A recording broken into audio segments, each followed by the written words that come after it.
Ahora tenemos al director del COE, doctor Omar Gutiérrez. Muy buenos días. ¿Qué tal? Muy buenos días, un gusto escucharte. Un saludo muy grande a toda tu audiencia. Muchas gracias a usted por la entrevista por FM Región. Quería consultarle, doctor, ¿está la curva no está subiendo o se está manteniendo? Mira, lo que estamos observando en esta etapa, en este momento, es un descenso marcado de los casos. Eso ya lo veníamos observando hace ya un tiempito atrás, que se había estabilizado el número de casos y luego había comenzado a descender. Estamos expectantes para ver si esto se sigue consolidando en los días que vienen. Sí. Todavía no es un poco prematuro para poder asegurar que definitivamente va a ser así, pero todo nos indica que vamos a continuar con este descenso de los casos. Bien. O en todo caso quizás quedemos en una meseta baja de casos por un tiempo más. Ahora, para llevarle más tranquilidad, y aprovecho la primera persona a usted, hay mucha gente con temor por esta de la Omicron y la Delta, pero quería que con sus palabras le diga a la comunidad que nos escucha aquí en Alto Comedero, ¿cuál es la diferencia y cuál es más peligrosa? Si bien sabemos que la Omicron es más contagiosa, pero queríamos escucharlo a usted. Mira, lo primero que tiene que saber la gente es, para cualquier variante que haya de COVID, la forma de cuidarse es la misma.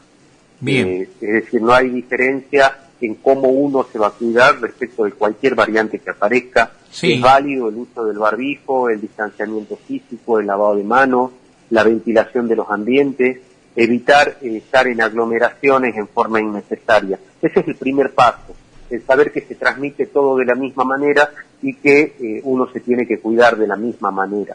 Después sí es verdad, como vos decís, que hay algunas diferencias desde el punto de vista del comportamiento epidemiológico entre una variante y otra. Delta tiene un poco más de tendencia a provocar casos un poco más graves o más complicados de la variante original, y a su vez la característica de Omicron es que se transmite con muchísima facilidad que las variantes anteriores, pero a su vez no provoca el mismo tipo de la misma gravedad, sobre todo en personas vacunadas. Nosotros por eso insistimos tanto con el tema de la vacunación. Fíjate que nosotros lanzamos el pase sanitario acá en la provincia antes que en muchos otros lugares del país. En ese momento lo hicimos con preocupación porque teníamos solamente el 57% de la población general de la provincia de Jujuy que contaba con 2 dosis. Y estábamos viendo lo que estaba pasando en Europa en ese momento, lo que sucedía con Omicron, y veíamos que esa situación se iba a dar acá también, y que eso nos iba a complicar muchísimo. Y se ha avanzado muchísimo con este tema, se ha trabajado muy fuerte con el tema de la vacunación.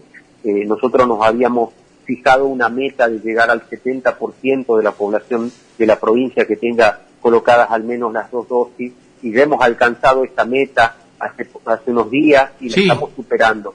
Estamos en este momento ya con más del 70% de la población que tiene las 2 dosis colocadas, y tenemos más del 86% de los jujeños que tienen al menos una dosis de la vacuna. 86% de la población con una dosis. Ahora, doctor, con el 70% con las 2 dosis, ¿cuánto tiene que esperar para colocarse el refuerzo de la tercera dosis?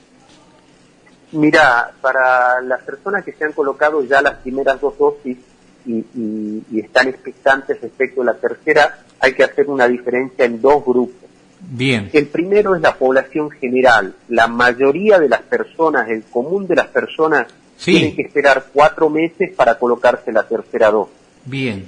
Hay un grupo en particular que son las personas que tienen más de 50 años y que recibieron Sinopharm como primeras 2 dosis, y también los inmunocomprometidos, que no hace falta que esperen esos 4 meses, al mes de haberse colocado la segunda ya se pueden colocar la tercera, porque son personas que están en una situación particular en la cual se considera que con 2 dosis no alcanza para estar protegidos, que ellos necesitan 3.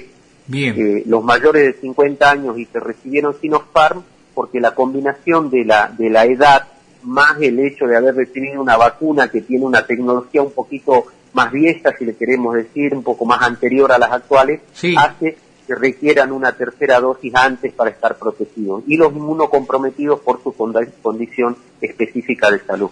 Bien, ahora, doctor, con el pase libre, ¿se sigue manteniendo el aforo en algunas instalaciones, por ejemplo, lugares cerrados como boliches? Sí, el aforo del 70% sigue vigente para los espacios cerrados. Bien, ahora, con la llegada de lo que va a ser, si bien hemos tenido 2 años complicados con el tema de la economía, hemos hablado con Luis Alonso el sábado pasado, que bueno, ha sido reelecto de la Unión de Empresarios de Jujuy, ha habido un repunte en la economía y hay un alto porcentaje de ocupación. Se viene el carnaval, ¿cómo se va a trabajar el COE en los diferentes municipios o va cada municipio va a trabajar en forma independiente?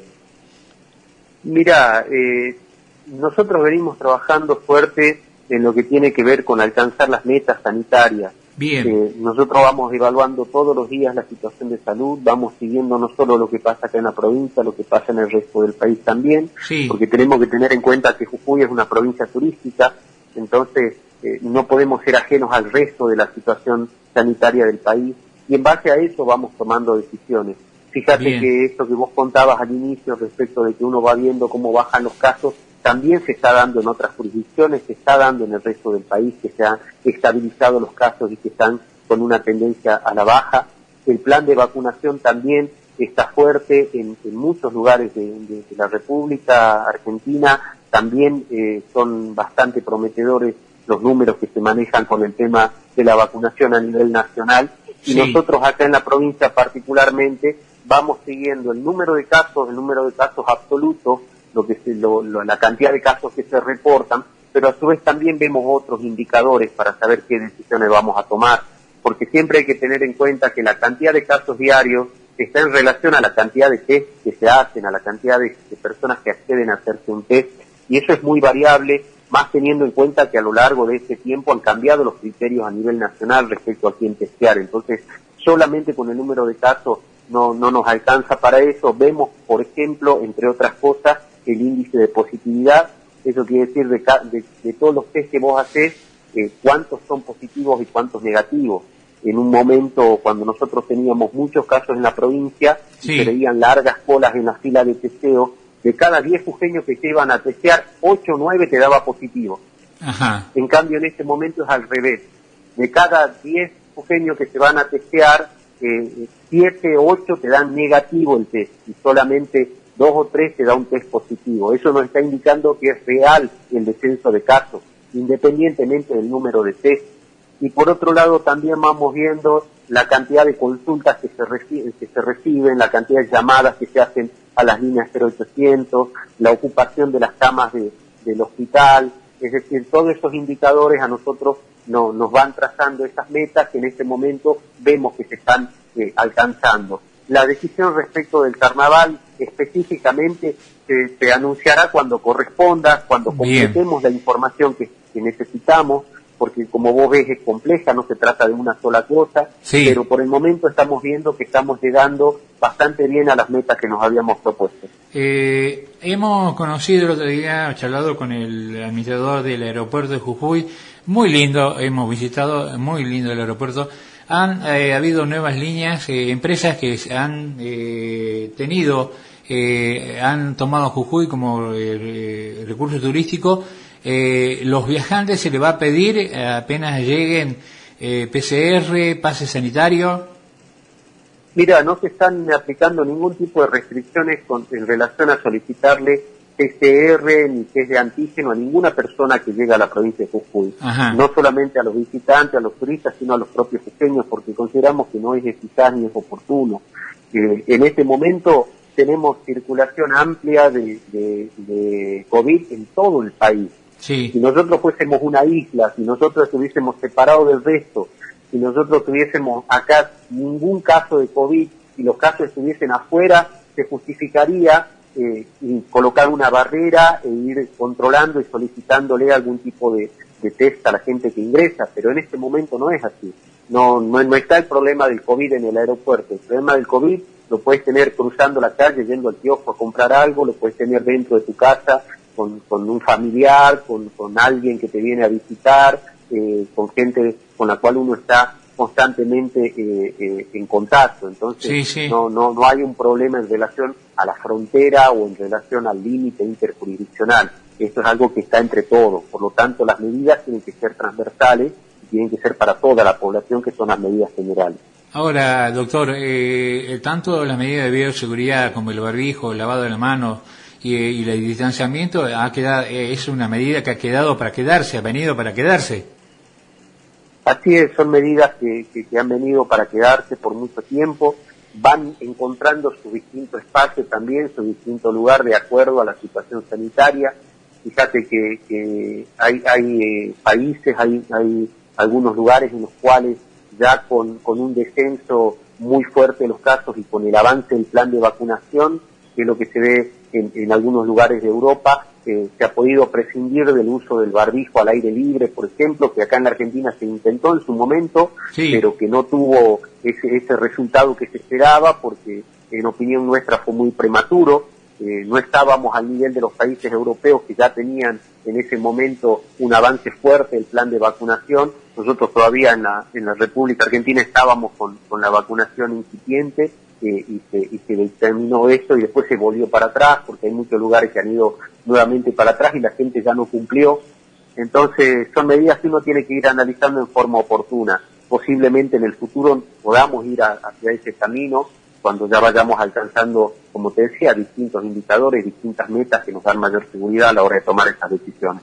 Bien, doctor, le agradezco la comunicación. Ahora, con este 70% que tenemos ahora, que ha subido muchísimo, porque hemos visto nosotros acá, Alto Comedero, todo Alto Comedero, toda la jurisdicción, en muchísimos lugares para que puedan ponerse el vacunatorio, el vacumóvil ha hecho un buen trabajo. ¿Cuál es el porcentaje que ustedes calculan para el seguro de rebaño? Mira, esto es complicado de decir, eso de la inmunidad de rebaño es un concepto sí, que no ha logrado aplicarse a nivel mundial. Ha quedado por ahora en una cuestión muy teórica, porque al ir el virus mutando, que es algo natural, que sí, a todos los virus les sucede, que todo el tiempo se van produciendo mutaciones, al ir apareciendo distintas variantes que tienen características diferentes a las anteriores, al ir cambiando también la posibilidad de que el día de mañana aparezca otra variante que pueda tener alguna resistencia a algún tipo de vacuna o cosas por el estilo, es complicado poder establecer ese rango de inmunidad de rebaño. Eso en forma teórica está establecido entre un 80 y un 85% de la población, pero sigue siendo muy teórico por ahora, no ha logrado tener una aplicación directa en ningún país todavía en el mundo en este momento.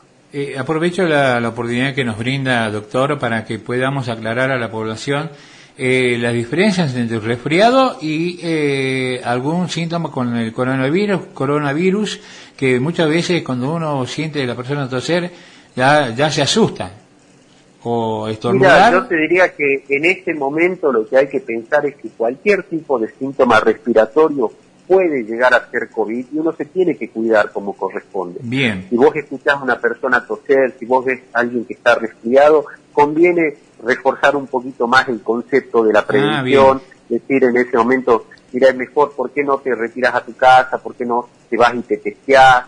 ¿Hubo alguien en tu casa, en tu entorno que estuvo con COVID, que sepa? Ventilamos los ambientes, mantengamos la distancia, reforcemos el uso del barbijo, si es que estás con esa clase de síntomas. Como te decía, hoy no todo lo que está circulando es COVID, no todas las personas que están con síntomas respiratorios tienen COVID, pero eso no lo podemos saber nosotros sin hacer el test. Por eso te comentaba hace un rato que hoy en día, en este momento en particular, de cada 10 personas que se testean, 7, 8 les da negativo el test, es decir, que tienen otra enfermedad respiratoria más común, más banal, pero de todas formas, la forma de cuidado es la misma. Para cualquier tipo de virus respiratorio uno se tiene que cuidar de la misma manera. No, yo creo que es un avance y bueno, y eso yo siempre, bueno, nosotros nos caracterizamos para escuchar siempre a las dos campanas, pasar de un 70% a un 20% de negatividad, de positivismo de 10 personas, 2 personas tienen COVID, de un 20 a un 70% de negatividad, es realmente loable el trabajo que están realizando todo el COE. Ahora, doctor, poquito tiempo, el 10 de diciembre la vamos a ver cambiar de función. Sí, mira, yo estoy ya trabajando activamente en lo que tiene que ver con la función legislativa. En este momento estamos en periodo de sesiones extraordinarias, no estamos Sí, con el periodo ordinario de sesiones, pero ya hemos tenido varias sesiones durante el mes de diciembre, ya se han aprobado varios paquetes de leyes, algunos de ellos muy importantes, muy trascendentes para la provincia, en lo que tiene que ver con el área de salud, que es donde estoy más involucrado. sí. Se ha aprobado ya la ley del acompañante terapéutico, que era algo muy solicitado desde la gente que trabaja en estas áreas, pero a su vez también se han tratado muchos proyectos de ley importantes, y seguramente en el mes de febrero tendremos nuevamente sesiones extraordinarias. Esto ya queda supeditado a las solicitudes que haga el Poder Ejecutivo, y seguimos avanzando en lo que tiene que ver con el trabajo legislativo en el día a día también. Bien, doctor, aprovechando su generosidad, y espero que podamos tener más fluida la comunicación, le agradecemos la entrevista. La última la pregunta es, como dijimos al principio, defendemos ambas banderas, escuchamos las dos campanas.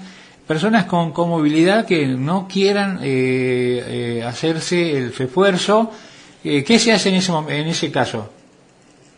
Mira, nosotros insistimos mucho con la responsabilidad de la gente, con la responsabilidad de las personas. Sí, No obligamos a la gente a que se vacune. bien, No es que vamos a vacunar a la gente contra su voluntad o a la fuerza. Eso es una decisión de tipo individual. Lo que sí hacemos es tratar de concientizar lo más posible respecto a la importancia de esto.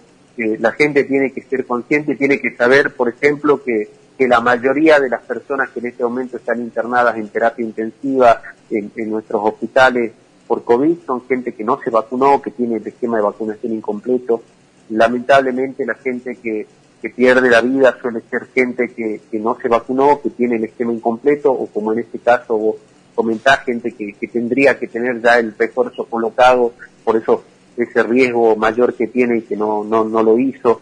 Entonces le pedimos a la gente que tenga empatía también, que trate de persuadir a aquellos familiares que tienen que todavía les falta la vacuna, porque es dramático cuando uno pierde sí. a un familiar, a un ser querido, a un amigo. A todos nos ha pasado en el transcurso de la pandemia, y la verdad que teniendo hoy la herramienta en nuestras manos, sabiendo cómo hacer para cuidarnos y teniendo la posibilidad de salvar la vida mediante la vacuna, no deberíamos dejar de lado esa posibilidad.